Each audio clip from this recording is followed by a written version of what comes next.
ప్రభునందు ప్రియమైన దేవుని బిడ్డలారా, దేవుని సంఘమా, మన ప్రభువును, మన రక్షకుడును, మన విమోచకుడునైన క్రీస్తు యేసు శ్రేష్టమైన నామంలో మీ అందరికీ నా హృదయపూర్వకమైన వందనాలు,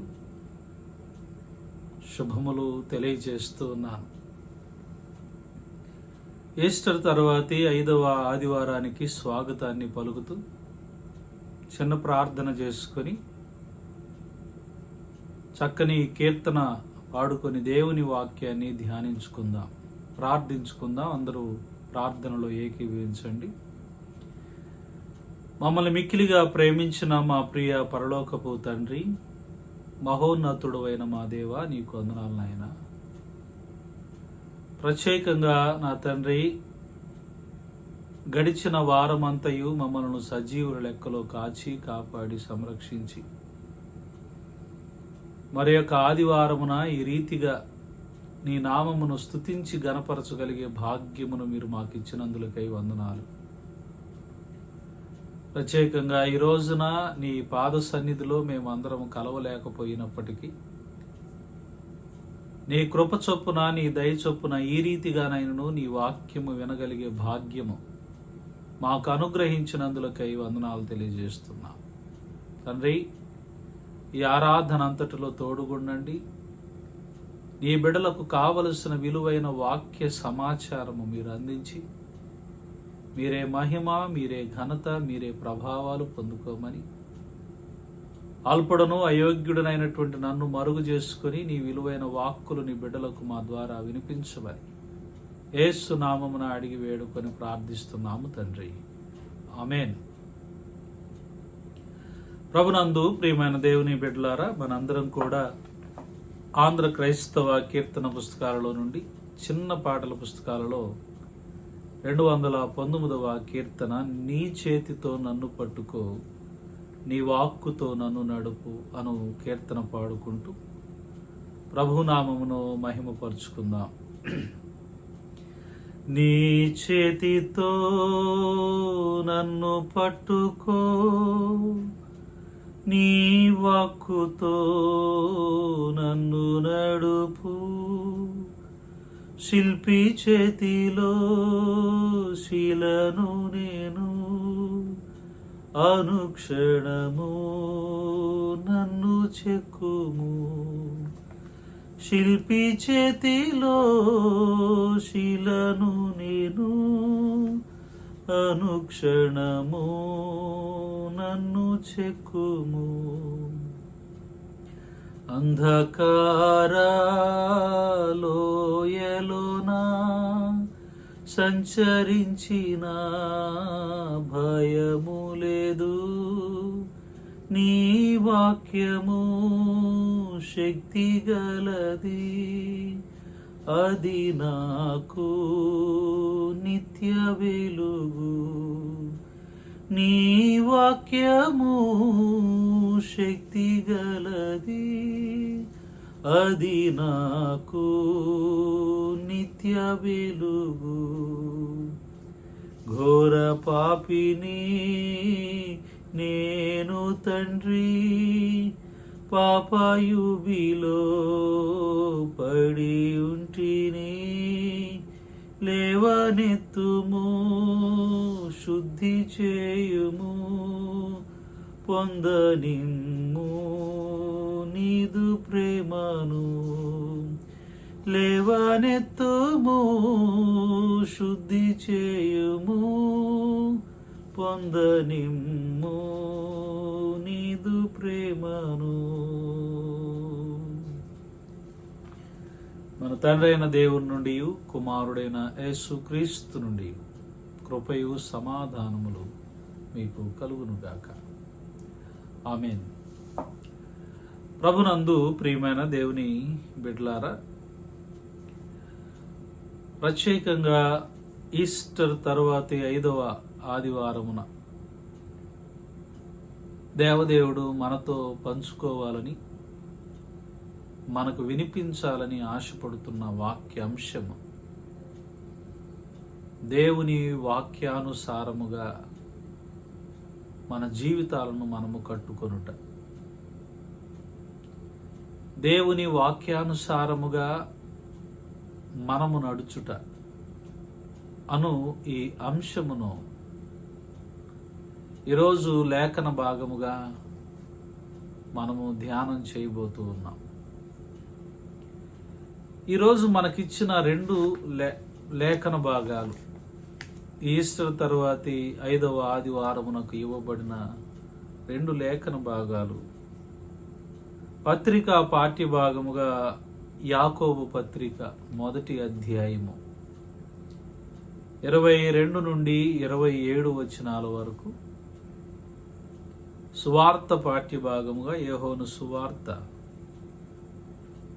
16వ అధ్యాయము 23 నుండి 30 వచనాల వరకు ఈరోజు మనకు లేఖన భాగముగా ఇవ్వటం జరిగింది.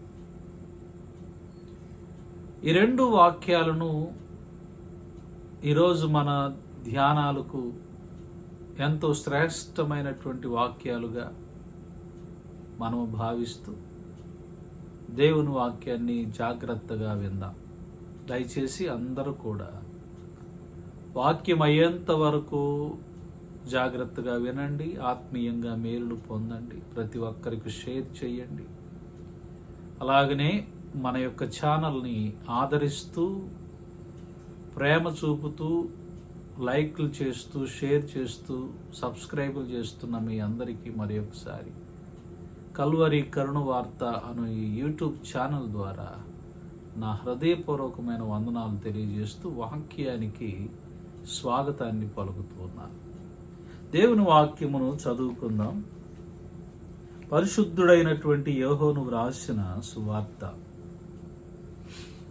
16వ అధ్యాయము 27వ వచనమును చదువుకుందాం. మీరు నన్ను ప్రేమించి నేను దేవుని యొద్ద నుండి బయలుదేరి వచ్చితినని నమ్మితిరి గనుక తండ్రి తానే మిమ్మును ప్రేమించుచున్నాడు. ఈ వాక్యాన్ని మనం చదువుతున్నప్పుడు యేసుక్రీస్తు ప్రభువారు సిలువకు ప్రయాణమై వెళుతూ ఆ సిలువ యాత్ర ముగిసిన వెంటనే పునరుత్థానుడై తిరిగి లేచిన తరువాత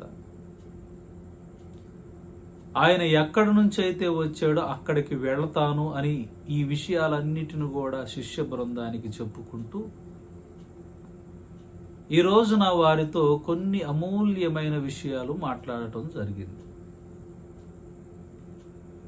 అందులో ఇక్కడ వ్రాయబడినటువంటి మాట ఏమిటి అంటే, తండ్రి మిమ్మలను ప్రేమిస్తున్నాడు. తండ్రి తనంతట తానే మిమ్మల్ని ప్రేమిస్తున్నాడు. ఎందుకు ప్రేమిస్తున్నాడు అనంటే, ప్రభువారు ఈ వచనములోనే రెండు విషయాలు వారితో చెప్పాడు. ఒకటవ విషయం ఏమిటి అనంటే, మీరు నన్ను ప్రేమించిరి. రెండవ విషయం ఏంటి అనంటే, నేను దేవుని యొద్ద నుండి బయలుదేరి వచ్చితినని నమ్మితిరి కనుక తండ్రి తానే మిమ్ములను ప్రేమించుచున్నాడు. దేవుడు ఎందుకు మనలను ప్రేమిస్తున్నాడు అనంటే, రెండు విషయాలలో దేవుడు మనల్ని ప్రేమిస్తాడు. ఒకటి ఆయన కుమారుణ్ణి ప్రేమించటం. రెండవ విషయం ఏమిటి, ఆయన ఆ కుమారుడైనటువంటి యేసు తండ్రి యొద్ద నుండి ఇక్కడికి వచ్చాడు, దేవుని యొద్ద నుండి బయలుదేరి వచ్చాడు అనేటువంటి విషయాన్ని నమ్మి ఆయన ద్వారానే మన జీవితాలు రక్షింపబడతాయి, రక్షించటానికి ఆయన వచ్చాడనే విషయాన్ని నమ్ముట వలన దేవుడట మనలను ప్రేమిస్తాడు. దేవుని ప్రేమ మనం పొందుకోవాలి. దేవుని ప్రేమను మనం పొందుకోవాలి అని అంటే మనం ఏమి చెయ్యాలి అని అంటే, తన కుమారుడైనటువంటి యేసుని ప్రేమించాలి. తన కుమారుడైనటువంటి యేసుని ప్రేమించటం అంటే అర్థం ఏమిటి? అసలు ముఖ్యంగా మనం తెలుసుకోవాల్సిన విషయం, తన ప్రియ కుమారుడైనటువంటి యేసుని ప్రేమించటం అంటే సంపూర్ణమైనటువంటి అర్థం ఏమిటి? యోహాను భక్తుడు 14వ అధ్యాయము యోహాను సువార్త 15వ వచనాన్ని చదువుతున్నప్పుడు ఒకే ఒక మాట, ఒకే ఒక చిన్న లైన్ అక్కడ ఉంటుంది. ఆ లైన్ను బట్టే ఈరోజు వాక్యం అంతా ఆధారపడింది. ఏమిటి అక్కడ వ్రాయబడినటువంటి ఆ లైన్ అని అంటే, మీరు నన్ను ప్రేమించిన ఎడల నా ఆజ్ఞలను గైకొందురు అని అంటాడు. దేవుడు మనలను ప్రేమించాలి అని అంటే తన కుమారుడైన యేసుని ప్రేమించాలి. యేసుని ప్రేమించటం మాత్రమే కాదు గాని ఆయన పరలోకములో నుండి తండ్రి యొద్ద నుండి దిగి వచ్చాడనే విషయాన్ని నమ్మాలి. అప్పుడే తండ్రి అయినటువంటి దేవుని యొక్క, పరలోకపు తండ్రి యొక్క ప్రేమ మనం పొందుకుంటాం. అయితే ఇప్పుడు ఆయన్ను ప్రేమించేవాడికి ఉండాల్సినటువంటి లక్షణం, ప్రేమిస్తున్నాను అనే విషయం, నేను దేవుణ్ణి ప్రేమిస్తున్నాను అనేటువంటి విషయం మనము తెలుసుకోవాలి అని అంటే మనకు ఉండవలసినటువంటి ప్రాముఖ్యమైనటువంటి లక్షణం ఏమిటి అని అంటే ఇక్కడ చెప్తున్నాడు. ఏమిటి ఆయన చెప్తుంది? మీరు నన్ను ప్రేమించిన ఎడల నా ఆజ్ఞలను గైకొందురు అనే మాట చెప్పాడు. ఏం చేస్తారట? ఆయన యొక్క ఆజ్ఞలను మనము గైకొంటా ఉంటాం. ఆయన్ను ప్రేమించేవాడు చేయాల్సిన పని ఏంటంటే ఆయన ఇచ్చిన ఆజ్ఞలు. దీని గురించి మరి హిబ్రూలో ఒక చక్కని పదము వ్రాయబడి ఉంది. దాని యొక్క ఆ పదానికి ఉన్నటువంటి పరిస్థితి, ఆ పదానికి ఉన్నటువంటి విశేషము, ఆ పదానికి ఉన్నటువంటి విశిష్టత మనం స్పష్టంగా తెలుసుకోవాలి. దాన్నే హిబ్రూలో తోరా అని పిలిచారు. తోరా అనేటువంటి ఈ మాటకి సంపూర్ణమైనటువంటి అర్థం ఏమిటంటే ఇన్స్ట్రక్షన్ అని అర్థము, టీచింగ్ అని అర్థము, లా అనేటువంటి అర్థం. ఈ మూడు విషయాలను జాగ్రత్తగా పరిశీలన చేయాలి. దేవుణ్ణి ప్రేమించేవాడికి ఉండవలసిన ఈ మూడు లక్షణాలు, ఆయన ఆజ్ఞలను గైకొనేటువంటి విధానాన్ని గురించి చెప్తున్నటువంటి ఈ మూడు ప్రాముఖ్యమైనటువంటి విశేషాలు ఏమై ఉన్నవి అని మనం ఆలోచన చేస్తే, మొట్టమొదటిగా ఇన్స్ట్రక్షన్స్. ఏం చెప్తున్నాడు? ఆజ్ఞను పాటించువాడుగా ఉండవలసినటువంటి వాడికి ఇన్స్ట్రక్షన్ అంటే సూచనలు. దేవుడు తన వాక్యము ద్వారా అనేకమైనటువంటి సూచనలు అంటే అర్థం ఏంటి? మనం ఏమి చెయ్యాలి, ఎలా చెయ్యాలి, ఎలా జీవించాలి, ఎలా బ్రతకాలి అనేటువంటి విషయము చెప్పేటువంటివి సూచనలు. అలాగనే మనం ఆలోచన చేస్తూ ఉన్నప్పుడు రెండవ ప్రాముఖ్యమైన విషయం ఏంటంటే, దీనికి ఉన్న అర్థం ఏంటంటే టీచింగ్స్ అని అర్థము, బోధలు. తర్వాత మూడవ బోధలు అనంటే ఆయన బోధిస్తున్నాడు. ఆ బోధలు అన్నటువంటివి మనం వినువారముగా ఉండాలి. బోధ వింటం మాత్రమే కాదు కానీ దాని యొక్క ఆ బోధన ప్రకారము మన జీవితాలను మనం అప్లికబుల్ చేసుకోవాలి. మూడవ విషయం ఏంటంటే ధర్మశాస్త్రం. ఇప్పుడు అంటే దేవుడు కోరుతున్న విషయం ఏంటి? నన్ను ప్రేమించేవాడు ఈ ధర్మశాస్త్రములో ఉన్నటువంటి సూచనలు కానీ, బోధలు కానీ, వాటన్నిటిని కూడా గైకొనేటువంటి వాడుగా ఉండాలి. గైకొనేటువంటి వ్యక్తిగా ఉన్నప్పుడు మాత్రమే, ఆ గైకొనేటువంటి వ్యక్తిగా ఉన్నటువంటి వాడే నన్ను ప్రేమించుచూ ఉన్నవాడు. సరే, ఈ రోజున పరిస్థితులు అన్నటువంటివి ఎలా ఉన్నవి? ఆయన ఆజ్ఞలను గైకొనకపోతే, ఆ ఆజ్ఞ పోవటం వలన జరిగినటువంటి విషయాలు ఈ రోజున నేను మీతో కొన్ని విషయాలు పంచుకోవాలనుకుంటున్నాను. జాగ్రత్తగా ఆలోచన చేద్దాం. దేవుని యొక్క వాక్యములో ఈరోజు మనకిచ్చినటువంటి పత్రికా పాఠ్యభాగాన్ని చదువుకొని ఆ విషయాలను మనము కొన్ని విషయాలను పరిశీలన చేసుకుందాం. యాకోబు పత్రిక ఒకసారి తీయండి. యాకోబు పత్రిక మొదటి అధ్యాయము 22వ వచనం నుండి చదువుకుందాం. 22వ వచనం, మీరు వినువారు మాత్రమై ఉండి మిమ్మును మోసపుచ్చుకొనకుండా వాక్య ప్రకారము ప్రవర్తించువారునై ఉండుడి. ఎవడైనను వాక్యమును వినువాడై ఉండి దాని ప్రకారము ప్రవర్తించని వాడైతే వాడు అద్దములో తన సహజ ముఖమును చూచుకొని మనుష్యుని పోలి ఉన్నాడు అంటాడు. ఇప్పుడు ప్రభువు కోరుతున్న విషయం ఏమిటి అని అంటే, మీరు వినువారు మాత్రమై ఉండి మాట్లాడుతున్నటువంటి మాట, మిమ్మును మీరు మోసపుచ్చుకొనకుండా వాక్య ప్రకారము ప్రవర్తించువారై ఉండుడి అని అంటాడు. అంటే ఇక్కడ మనం తెలుసుకోవాల్సిన మాట ఏమిటి అని అంటే, చాలామంది వింటారు వాక్యం. లక్షల్లో కోట్లల్లో ప్రజలు ప్రపంచములో ఉన్నటువంటి క్రైస్తవ కమ్యూనిటీస్లో ఉన్నటువంటి ప్రతి చోట దేవుని వాక్యం అన్నటువంటిది వినేవాళ్ళే ఉన్నారు. దేవుని వాక్యము వినటం చాలా మంచిదే. వినుట వలన విశ్వాసము కలిగిద్ది. అయితే దేవుని వాక్యము వినుట మాత్రమే కాదు కానీ వాక్య ప్రకారము ప్రవర్తించువారమై ఉండాలి అంటాడు. ఈ భూమి మొదటి విషయం నేను చెప్పాలనుకున్నటువంటి విషయం, ఈ ప్రపంచము పతనమైపోవటానికి, ఈ ప్రపంచమంతా నాశన కోపములోనికి నడవబడటానికి, ప్రపంచమంతయు కూడా శాపగ్రస్తమైనదిగా సర్వమానవాళి పాపములో నలిగిపోయేటువంటి వారుగా ఉండటానికి గల కారణం ఏమిటయ్యా అని అంటే, వాక్య ప్రకారము ప్రవర్తించకపోబట్టే. దేవుడు తన స్వరూపమందు నరులను చేశాడు. ఆయన పోలిక చొప్పున నరులను చేసి ఏదేనులో పెట్టాడు.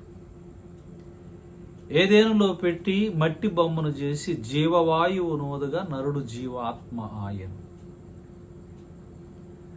ఆ మట్టి బొమ్మలో జీవము వచ్చింది, జీవాత్మను కలిగినటువంటి వాడైపోయాడు. అయితే అతనితో చెప్పిన మాట ఏమిటి? తోటలో ఉన్న పండ్లన్నీ తినవచ్చును, కానీ ఇదిగో మధ్యలో ఉన్నటువంటి ఈ తోట మధ్యలో ఉన్న పండును తినవద్దు. మీరు దానిని తినుదినమున నిశ్చయముగా చచ్చెదరు అని ఆదికాండము 2వ అధ్యాయము 17వ వచనంలో చెప్పబడింది. అయితే ఎప్పుడైతే ఈ మాట అన్నటువంటిది చెప్పాడో దేవుడు, ఆ 17వ వచనములో చెప్పబడిన మాట, దీన్ని తినుదినమున మీరు నిశ్చయముగా చచ్చెదరు. దేవుడు ఒక ఆజ్ఞ వేశాడు. దేవుడు ఒక మాట చెప్పాడు. దేవుడు వారితో ఒక వాక్కును పలికాడు. ఇదిగో ఇది చేయవద్దు, మీరు ఇది చేస్తే మీకు సమస్య. ఎప్పుడైతే మానవుడు ఆయన ఇచ్చిన ఆజ్ఞను, ఆయన ఇచ్చిన వాక్కును, ఆయన ఇచ్చినటువంటి ఆ పలుకుని ఏదైతే ఉన్నదో, చెప్పబడినటువంటి ఆ మాటను మానవుడు ఎప్పుడైతే నిర్లక్ష్యం అన్నటువంటిది చేశాడో, ఆ చేయబడినటువంటి నిర్లక్ష్యమును బట్టి మానవుడు ఈ లోకం అంతటికి పాపమును కొని తీసుకుని వచ్చాడు. ప్రియులారా, జాగ్రత్తగా ఆలోచన చెయ్యండి. మానవుడు ఈ లోకమంతటికి పాపమును తీసుకురావటానికి గల కారణం ఏమిటంటే, దేవుడు చెప్పిన మాట వినకపోబట్టే. అప్పటి నుంచి పాపము చేత మానవుడంతా కూడా నశించిపోయేటువంటి పరిస్థితుల్లో మారిపోయినటువంటి జీవితాన్ని మనం చూస్తున్నాం. దేవుడిచ్చిన పరిశుద్ధత, పవిత్రత, పాపము లేనటువంటి జీవితాన్ని మానవుడు కోల్పోయి పాపిగా మారిపోయి శ్రమల లోకములోనికి, శాపగ్రస్తమైన జీవితంలోనికి అడుగు పెట్టడానికి మొట్టమొదటి కారణం ఏమిటనంటే, దేవుని వాక్యము విన్నారు వాళ్ళు, దాని ప్రకారం వారు ప్రవర్తించలేదు. కనుక ఈ రోజున వినువారముగా మనం ఉంటే కాదు, వినేటువంటి వారముగా ఉంటే మాత్రము కాదు, వినకపోవటం వల్ల రెండో విషయం ఏంటి? వినకపోవటం వలన, దేవుని వాక్యం వినకుండగా దాని ప్రకారము ప్రవర్తించకపోవటం వలన అది దేనికి సాదృశ్యముగా ఉన్నదో ఒకసారి ఇంకొక వాక్యాన్ని కూడా నేను మీకు ఎత్తి చూపించాలని ఆశపడుతున్నా.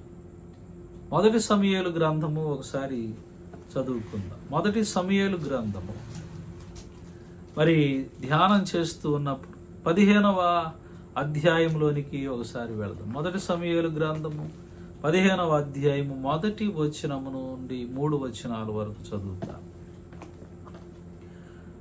ఒకానొక దినమున సమూయేలు సౌలును పిలిచి, యెహోవా ఇశ్రాయేలులకు ఈ జనుల మీద నిన్ను రాజుగా అభిషేకించుటకై నన్ను పంపెను. యెహోవా మాట వినుము. మరి ఒకసారి చదువుతున్నా. యెహోవా మాట వినుము. సైన్యములకు అధిపతి యెహోవా సెలవిచ్చున్నదేమనగా, అమలేకీయులు ఇశ్రాయేలీయులకు చేసినది నాకు జ్ఞాపకమే. వారు ఐగుప్తులో నుండి రాగానే అమాలేకీయులు వారికి విరోధులై మార్గమందు వారి మీదకి వచ్చిరి గదా. కాబట్టి నీవు పోయి కనికరింపక అమాలేకీయులను హతము చేయుచు పురుషులనేమి, స్త్రీలనేమి, బాలులనేమి, పసిపిల్లలనేమి, ఎద్దులనేమి, గొర్రెలనేమి, ఒంటెలనేమి, గార్ధబములనేమి అన్నిటినీ హతము చేసి వారికి కలిగిన దాంతయి బొత్తిగా పాడు చేసి అమాలేకీయులను నిర్మూలము చేయమని చెప్పాను. దేవుడిచ్చినటువంటి ఆజ్ఞ. ఇశ్రాయేలు ప్రజలందరూ కూడా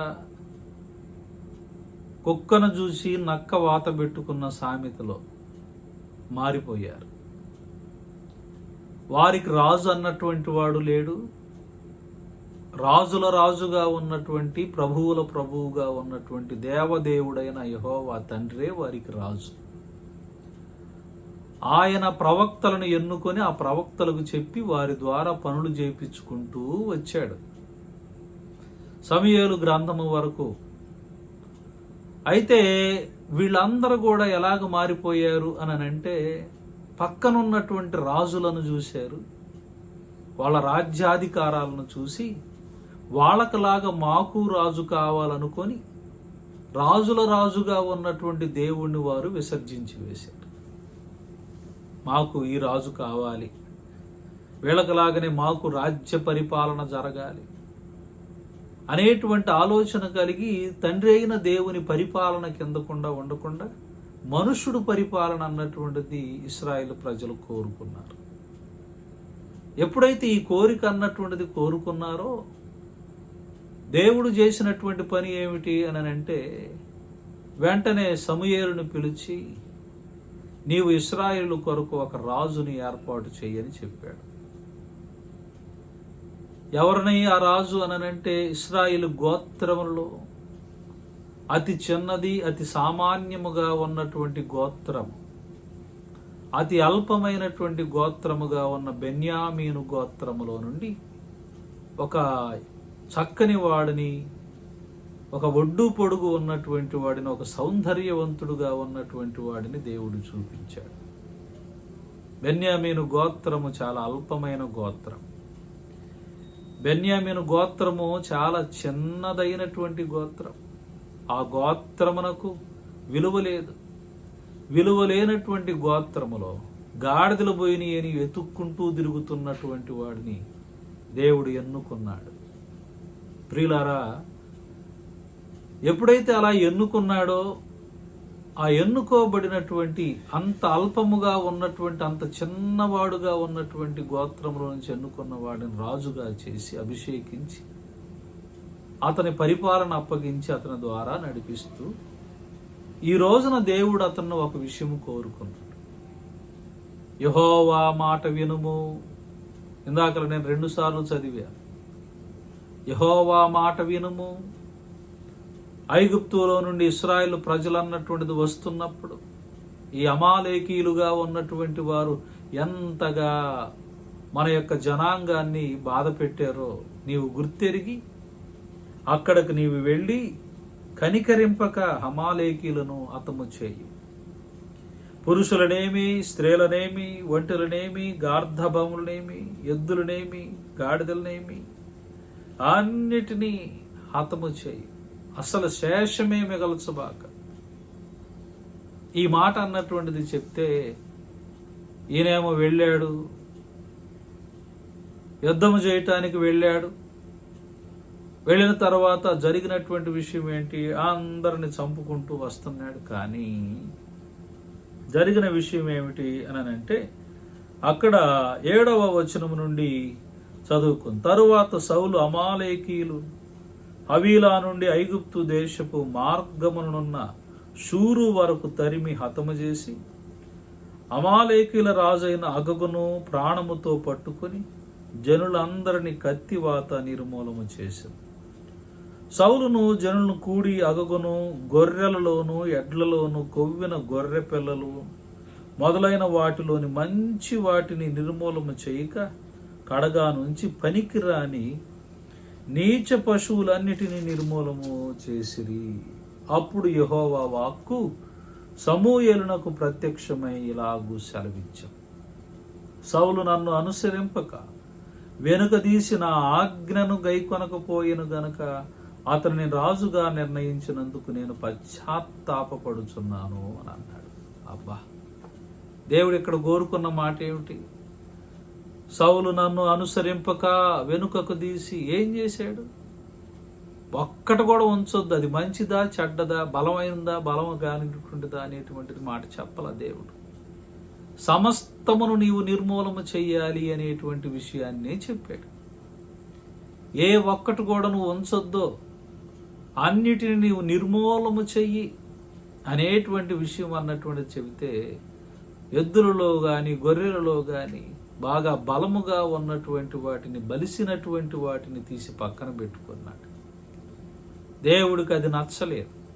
దేవుడు ఇక్కడ మాట్లాడిన మాట ఏమిటో తెలుసా? సౌలు నన్ను అనుసరింపక వెనుక తీసి నా ఆజ్ఞను గై కొనకపోయెను గనుక అంటాడు. ఆజ్ఞను గై కొనకపోవుట, దేవుణ్ణి ప్రేమించకపోవుట అని అర్థం జ్ఞాపకం చేసుకోవాలి. దేవుణ్ణి మీరు యేసయ్య చెప్పిన మొట్టమొదటి మాట ఏంటో మీకు గుర్తుందా? ఎవరైనాను సరే నన్ను ప్రేమించిన ఎడల నా ఆజ్ఞలు గై కొందురు.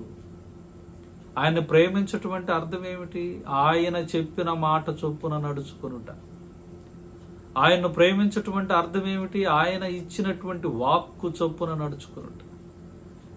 ఆది తల్లిదండ్రులుగా ఉన్నవారు ఆయన ఇచ్చిన వాక్కును విస్మరించారు గనుకనే వారు ప్రేమించిన వారయ్యారు. ప్రేమించిన వారికి ఆయనతో పాటు ఉండటానికి అర్హత లేదు.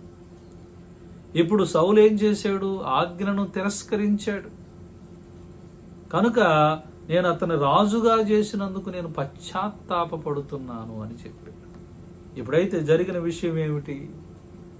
22వ వచనము 23వ వచనాన్ని చదువుకు. అందుకు సమూయేలు తాను సెలవిచ్చిన ఆజ్ఞను ఒకడు గైకొనుట వలన యెహోవా సంతోషించినట్లు ఒకడు దహన బలులను అర్పించుట వలన ఆయన సంతోషించున. ఆలోచించుము. బలులు అర్పించుట కంటే ఆజ్ఞను గైకొనుటయు, పొట్టేళ్ల క్రొవ్వు అర్పించుట కంటే మాట వినుటయు శ్రేష్టము గదా.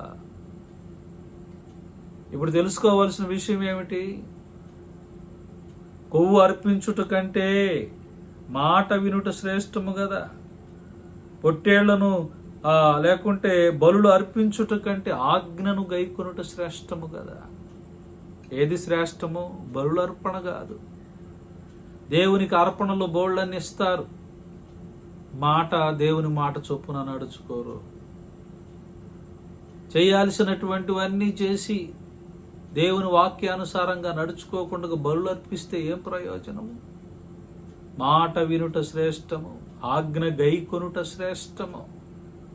ఎప్పుడైతే ఆజ్ఞను గైకొనకపోవుట, మాట వినకపోవటం వలన, వాక్యాన్ని విని పట్టించుకోకుండా ఉండటం వలన దానికి ఏం పేరు పెట్టాడో తెలుసా ఇక్కడ వాక్యంలో?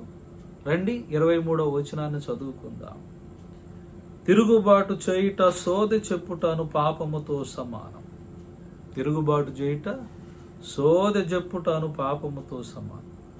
మూర్ఖతను అగపరుచుట మాయా విగ్రహ గృహదేవతలను పూజించుటతో సమానం. యెహోవా ఆజ్ఞను నీవు విసర్జించితివి గనుక నీవు రాజుగా ఉండకుండా ఆయన నిన్ను విసర్జించననగా. అబ్బా, ఎంత భయంకరమైనటువంటి పరిస్థితి వచ్చిందండి! ఎంత భయంకరమైనటువంటి పరిస్థితి సౌలు రాజునకు వచ్చింది. ఆలోచన చేసుకోండి. ఏంటంటే దేనితో సమానం అంటే మాట వినకపోవటం, సోదె చెప్పుడుతో సమానం. మాయా విగ్రహాలకు, అలాగనే మూర్ఖత అగపరుచుట మాయా విగ్రహ గృహదేవతలను పూజించుటతో సమానము. వెంటనే రాజరెక్కము నుండి నెట్టివేయబడింది. మాట వినకపోవుట సోదె చెప్పుడుతో సమానం, విగ్రహ ఆరాధనతో సమానము. కనుక ఈ రోజున యాకోబు కోరుతున్న మాట ఏమిటి అని అంటే, మీరు వినువారుగా మాత్రం ఉంటే సరిపోదండి, వాక్య ప్రకారము ప్రవర్తించువారుగా ఉండాలి. వాక్య ప్రకారము ప్రవర్తించేటువంటి వ్యక్తులుగా ఉండాలి. అందుకనే రోమియోలకు రాసినటువంటి పత్రిక 2వ అధ్యాయం 13వ వచనములో చెప్పబడిన మాట ఏంటంటే, ధర్మశాస్త్రము వినువారు దేవుని దృష్టికి నీతిమంతులు కారు గాని, మళ్ళా ఒకసారి చదువుతున్నాను వినండి, ధర్మశాస్త్రము వినువారు దేవుని దృష్టికి, వినేవారు దేవుని దృష్టికి నీతిమంతులు కారు గాని, ధర్మశాస్త్రమును అనుసరించి ప్రవర్తించువారే నీతిమంతులు. ఈ రోజున వినేవాళ్ళు నీతిమంతులు కారు. వినటానికి వింటారు, గోడ దాటిన తర్వాత వేరొక రూపము, వేరొక మార్పు, కొత్త మనిషి వస్తాడు. లోపల చర్చిలోకి పోతే భక్తి రూపము, చర్చి బయటకు పోయారని అంటే వాళ్ళలో 2వ మనిషి, 3వ మనిషి, 4వ మనిషి కూడా వస్తాడు. అర్థమవుతుందండి? ఈ రోజున ఇలాంటి వాళ్ళే చాలామంది. నేను ఆ విషయాన్ని కఠినంగా చెప్పినందువలన, చాలా సందర్భాల్లో అంత కఠినంగా వాక్యాన్ని వివరించినందువల్ల చాలామంది కూడా మనస్పర్ధలతో మాటలు కూడా మాట్లాడనటువంటి వారుగా ఉన్నారు. తెలుసా? ఈ రోజున అలాంటి మంచి మాటలు ఇష్టపడరు. వాళ్ళు చేసే తప్పిదములు, వాళ్ళు చేసే అతిక్రమాలను ఒప్పుకుంటూ, వారిని మెచ్చుకుంటూ ముందుకు సాగుతూ ఉంటేనే వాళ్ళు మంచివారిగా కనపడుతూ ఉంటాం. దేవుని బిడ్డలారా, ఈ రోజున మనం అదే తెలుసుకోవాల్సిన విషయం ఏంటంటే, వాక్యమును వినువారు కాదు, ధర్మశాస్త్రం వినటానికి అందరూ వింటారు, వాక్యాన్ని వినేటువంటి వారు కాదు కావలసింది, దాని ప్రకారము నడుచుకునేవారే నీతిమంతులు అవుతారు. దాని ప్రకారము నడుచుకునేవారు నీతిమంతులు అవుతారు. కనుక మొదటి విషయం ఏమిటి? ఆయన్ను ప్రేమిస్తున్నాను అని అంటే ఏమి చేయాలి? ప్రేమిస్తున్నవాడు ఆయన ఆజ్ఞను గైకొనాలి. ఆయన సూచనలు, ఆయన బోధలు, ఆయనకు సంబంధించిన సమస్తమును కనుగొనేటువంటి వారుగా, అనుసరించేవారుగా ఉండాలి. రెండవది ఏమిటి? ఈ లోక పతనం అన్నటువంటిది ఆజ్ఞను, వాక్యాన్ని వినకపోవటం వలన ఈ లోకము పతనానికి నాంది పలికింది. మూడవ ప్రాముఖ్యమైన విషయం ఏమిటి అని అంటే, దేవుని మాట వినకపోవుట వలన, విని దాని ప్రకారము ప్రవర్తించకపోవుట అనేటువంటిది ఏమిటంటే సోదె చెప్పుటతో సమానం. మాయా విగ్రహాలకు, గృహదేవతలను పూజతో సమానం. కనుక మనము వాక్యానుసారముగా నడుచుకునేటువంటి వారముగా ఉన్నప్పుడు, దేవుడు ఈ రోజున మనకిస్తున్నటువంటి 2 విషయాలు నేను మీతో షేర్ చేసుకోవాలని ఆశపడుతున్నాను. ఏమిటంట? ఆ వాక్యానుసారముగా మనం ఎప్పుడైతే నడుచుకుంటామో, అంటే ఆయన్ను ప్రేమిస్తామో, తండ్రి మనలను ప్రేమిస్తాడు. దానినే ఈ రోజున యేసయ్య చెప్పినటువంటి విషయం ఏమిటి? ఇక్కడ మనం చూస్తున్నప్పుడు అక్కడ ఒక మాట ఆయన మాట్లాడుతూ వచ్చాడు. 23వ వచనం, ఆ దినమున మీరు దేనిని గూర్చి నన్ను అడగరు, మీరు తండ్రిని నా పేరిట ఏమి అడిగినను ఆయన మీకు అనుగ్రహించునని మీతో నిశ్చయముగా చెప్పుచున్నాను. ఎప్పుడంట? ఆయన్ను ప్రేమించినప్పుడు, ఆయన ప్రియమైనటువంటి బిడ్డలుగా ఆయన వాక్యానుసారముగా మనం నడుచుకుంటున్నప్పుడు, ఆ దినమున మీరు ఏమడిగినా సరే, మీరు ఆ దినం అంటే పైన వాక్యాలు జాగ్రత్తగా వినాలి. ఎన్నో కష్టాలు, ఎన్నో బాధలు మీకు వచ్చినప్పుడు, ఆ సమయంలో మీరు తండ్రిని నా నామము పేరిట ఏమడిగినా సరే ఆయన మీకు అనుగ్రహిస్తాడు. తర్వాత మాట చదువుకుందాం, చూడండి. 24వ వచనం, 16వ అధ్యాయము యోహాను సువార్త. ఇది వరకు మీరేమీ నా పేరిట అడగలేదు, మీ సంతోషము పరిపూర్ణమగునట్లు అడుగుడి, మీకు దొరుకును అంటాడు. ప్రియులారా, జాగ్రత్తగా ఆలోచన చేయాలి. మీ సంతోషము పరిపూర్ణమగునట్లుగా మీరు అడగండి. మీ సంతోషము పరిపూర్ణమగునట్లుగా మీరు అడుగుడి, అది మీకు దొరుకుతుంది. ఎలాంటి పరిస్థితుల్లో నువ్వు ఉన్నా, కష్టకాలాల్లో, నష్టకాలాల్లో, రోగాలలో, ఇబ్బందుల్లో, ఇరుకుల్లో, వేదనలో, బాధల్లో, అప్పుల్లో, లేకుంటే ఏ విడవబడిన స్థితిలో, నలగగొట్టబడిన స్థితిలో, త్రోయబడిన స్థితిలో నీ ఒకవేళ ఉన్నా, నడినెత్తి మొదలుకొని అరికాలు వరకు ఎన్ని రోగాలతో, రొప్పులతో నువ్వు నలిగిపోతూ ఉన్నా, మనశ్శాంతిని కోల్పోయి వేదనతో నువ్వు జీవిస్తూ ఉన్నా, నీవు ఆయన్ను ప్రేమించి ఆయన వాక్యానుసారంగా నడుచుకుంటూ ఉన్నప్పుడు ఆయన్ని నువ్వు ఏదైతే అడుగుతావో అది నీకు దయచేస్తాడు. ఎంతమంది కావాలనుకుంటున్నారు ఈ ఆశీర్వాదం ఈ రోజున? నేనైతే కోరుకుంటున్నాను. నాకైతే ప్రతిదీ కూడా నా తండ్రి నన్ను ప్రతి విషయంలో నా ప్రార్థన ఆలకించాలి, నాకు సహాయం చేయాలని నేను కోరుకుంటున్నాను. మరి మీరు కోరుకుంటున్నారు? మీకు కావాలా వద్దా? మీకు కావాలి అని అంటే ఏం చేయాలట? వాక్యాన్ని విని వాక్య ప్రకారము నడుచుకోవాలి. 4 రకాల జాతుల గురించి చెప్పాడు. మీ అందరికీ తెలుసు కదా, 4 రకాలైనటువంటి జాతులు మత్తయి సువార్తలో మరి చక్కగా ఈ వాక్యాన్ని నేను మీ కొరకు చదివి వినిపించాను. 13వ అధ్యాయం మత్తయి సువార్త ఒకసారి తీద్దాం. మత్తయి సువార్త 13వ అధ్యాయము మరి 18 నుండి కొన్ని వచనాలు చదువుకుందాం. 13వ అధ్యాయము 18వ వచనంలో విత్తువాని గూర్చిన ఉపమానాలు. వాక్యానుసారంగా బ్రతకకుండగా పోవటానికి గల కారణం దాని గురించి చెప్పాలనుకుంటున్నాను. ఏమిటి ఇక్కడ? 18వ వచనం, విత్తువాని గూర్చిన ఉపమాన భావం వినుడు. ఎవడైనను రాజ్యమును గూర్చిన వాక్యము వినియు గ్రహింపక ఉండగా దుష్టుడు వచ్చి వాని హృదయములో వెత్తబడిన దాన్ని ఎత్తుకొని పోవు. త్రోవ పక్కన వెత్తబడిన వాడు వీడే. త్రోవ పక్కన 4 నేలలు. 4 నేలల గురించి చాలా సందర్భాల్లో విన్నా. ఈరోజు ఈ వాక్యానికి మనం ఏమి నేర్చుకోవాలి అనేటువంటి విషయాన్ని నేను మీతో పంచుకుంటున్నాను. ఏమిటట ఇక్కడ? ఎవడైనను రాజ్యమును గూర్చిన వాక్యము వినియు గ్రహింపక ఉండగా దుష్టుడు వచ్చి వాని హృదయంలో వెత్తబడిన దానిని ఎత్తుకొని పోవును. వాక్యాన్ని వెంటాడు కానీ గ్రహించడు. గ్రహించలేనటువంటి వాడేంటి పరిస్థితి ఏంటంటే వాని హృదయములో వెత్తబడిన వాక్యాన్ని దుష్టుడు వచ్చి ఎత్తుకొని పోతాడు. ఈ రోజున ఈ స్థితిలో ఒకవేళ నువ్వు ఉన్నావేమో మొదటి స్థానంలో ఆలోచన చేసుకోవాలి. 2వ విషయం ఏమిటి?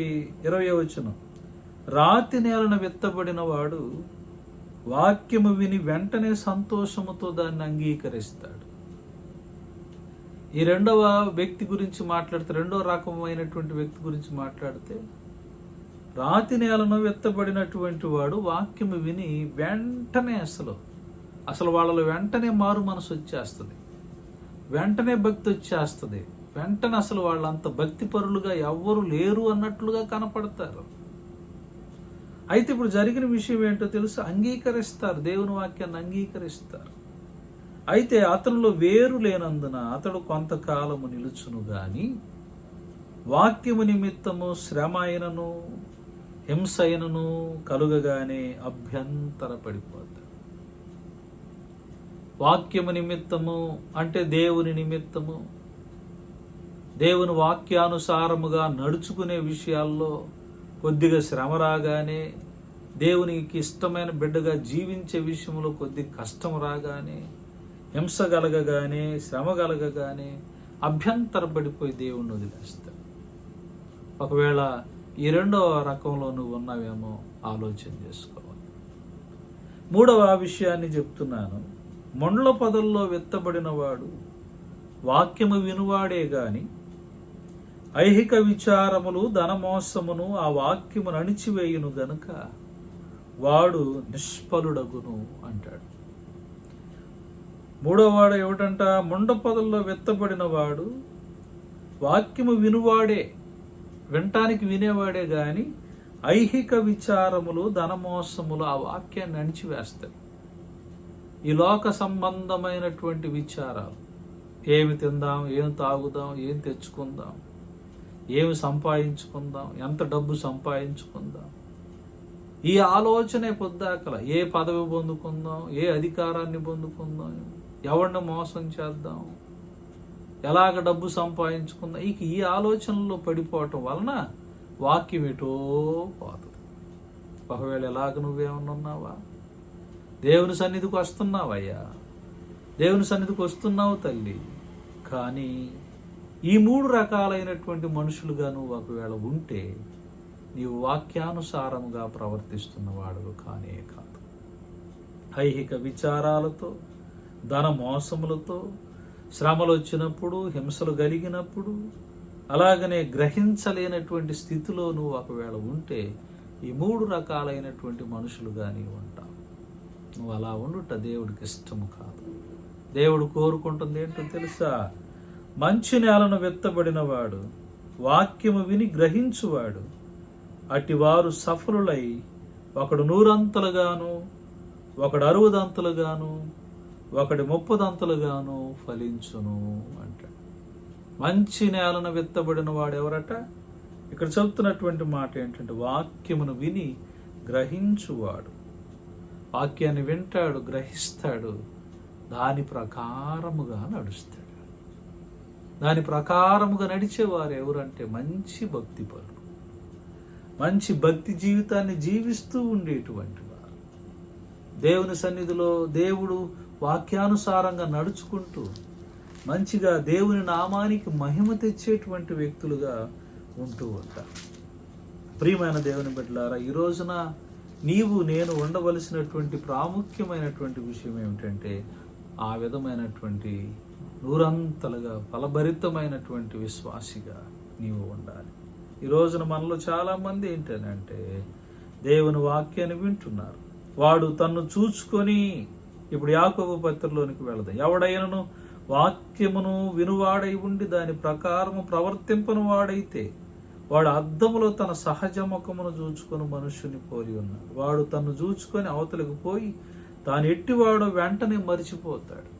వాక్యం అనే అద్దంలోనికి వెళ్ళి ముఖం ఎలా చూసుకుంటాడు, వెంటనే పక్కకి వెళ్ళిపోతాడు. తాను ఎలాంటి వాడో పూర్తిగా మర్చిపోతాడు. అద్దంలో ఎందుకు చూసుకుంటాం? మాకు ఎక్కడ మచ్చ ఉన్నదో, ఎక్కడ డాగు ఉన్నదో, ఎక్కడ సమస్య ఉందో ఆ ముఖాన్ని చూసుకొని శుభ్రంగా తుడుచుకొని కాస్త కూస్త పౌడరో లిప్టిక్కో ఎయ్యో పూసుకొని నీట్గా బయటికి వెళ్తానికి చూస్తారు. ఒక అద్దంలో ఇలా చూసుకొని వెంటనే పక్కకి వెళ్ళిపోయి మర్చిపోతాడు. అంటే అర్థం ఏమిటి? తన గురించి పట్టించుకోడు అని అర్థం. వాక్యమనే అద్దంలో మనల్ని మనం చూసుకుంటున్నప్పుడు మనం ఎలాంటి వాళ్ళమో మనకు తెలిసింది. నేను ఏ తప్పులో ఉన్నాను, ఏ పాపంలో ఉన్నాను, ఏ అతిక్రమంలో ఉన్నాను, అహంకారిగా, గర్విష్ఠిగా, పొగరబోతుగా నేను ఉన్నానా? దేవునికి లోబడినటువంటి బిడ్డగా నేను ఉన్నానా? దేవునికి విధేయత కలిగిన బిడ్డగా నేను ఉన్నానా? ఇంకా నేను తగ్గకుండా ఉన్నానా? ఈ విషయాలన్నిటిని కూడా నీ జీవితంలో నువ్వు పరిశీలన చేసుకుంటున్నప్పుడు ఆ వాక్యం అనే అర్థము నీకు స్పష్టంగా నీ లోపాలు, నా లోపాలు బయలుపరుస్తుంది.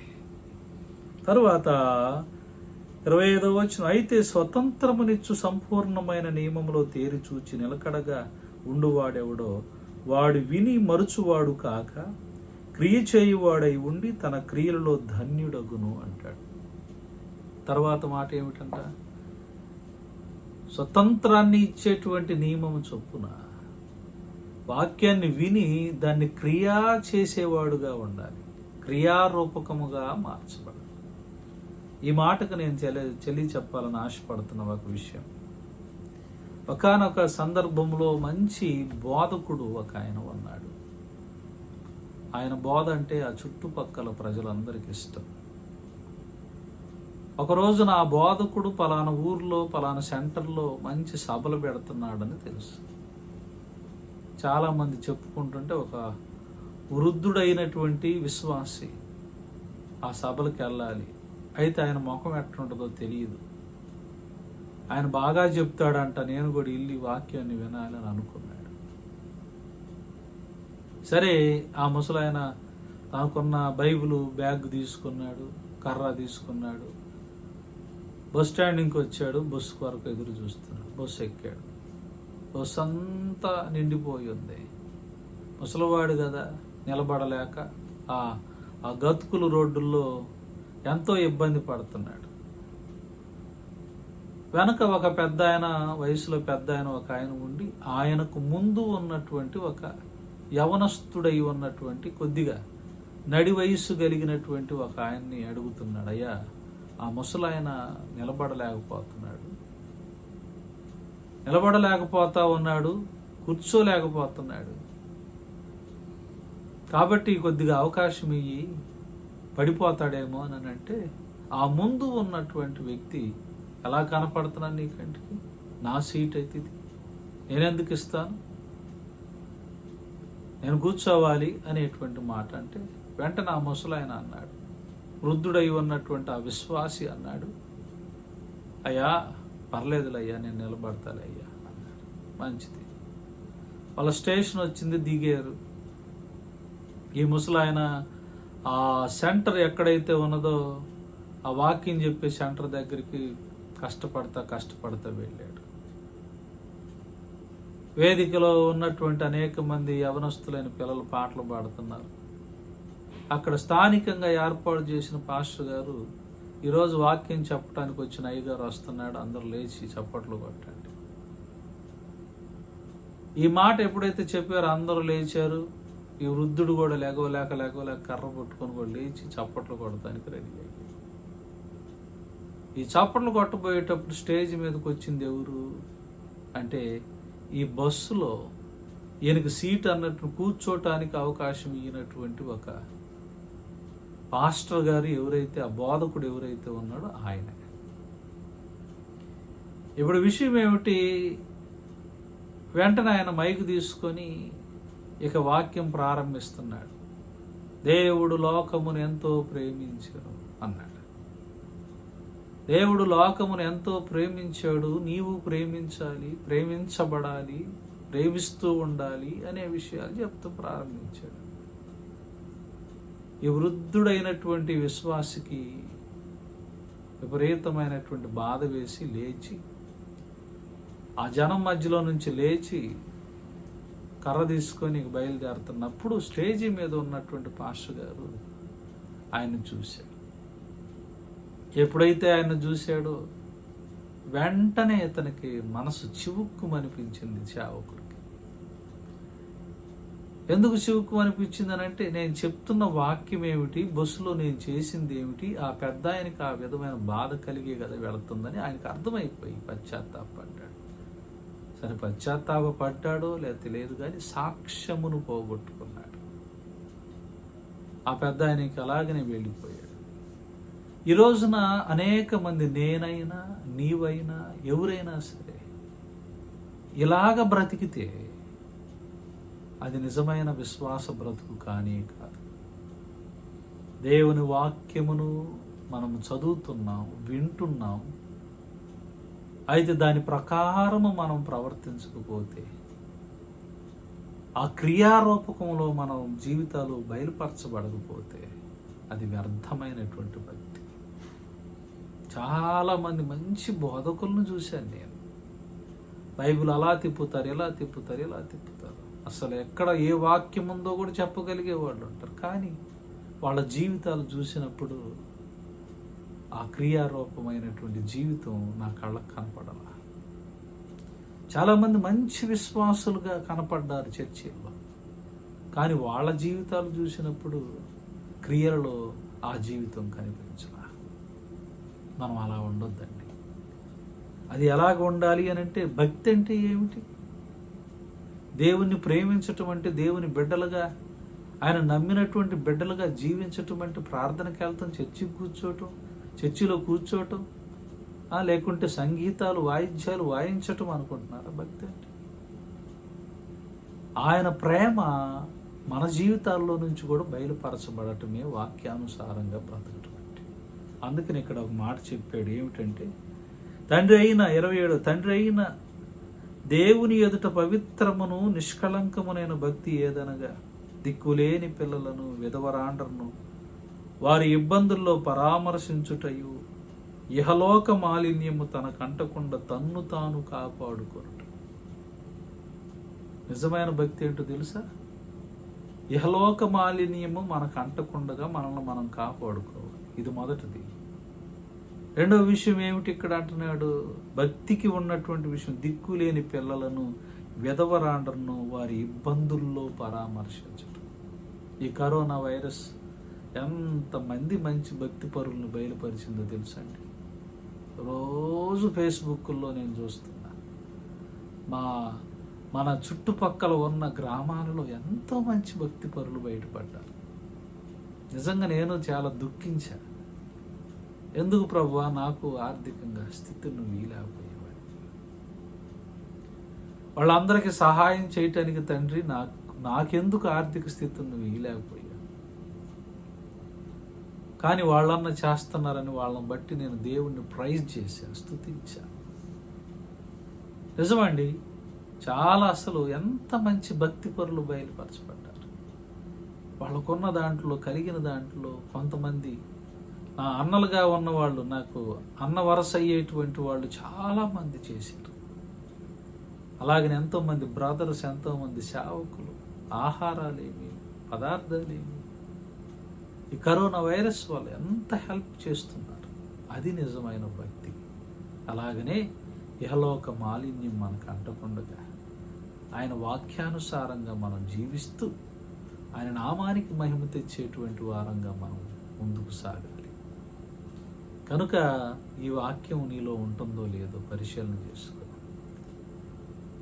ఈ వాక్యానుసారంగా నువ్వు నడుస్తున్నావో లేదో పరిశీలన చేసుకొని ఆయన నామానికి మహిమ తెచ్చే జీవితాన్ని జీవించాలని ప్రభు పేరిట నేను కోరుకుంటూ, మీరందరూ కూడా నిజమైనటువంటి, ఎవరైతే నన్ను ప్రేమిస్తారో వాళ్ళు నా ఆజ్ఞలను కైకొనాలి అని దేవుడు చెప్పిన మాట సంకల్పము చొప్పున ఆయన ప్రేమిస్తూ ఆయనని ఘనపరిచే బిడ్డలుగా, ఆయన ఆశీర్వాదాలు మనం పొందుకునే బిడ్డలుగా మనం ముందుకు సాగాలని తెలియజేస్తూ ఈ వాక్యాన్ని నేను ముగిస్తున్నాను.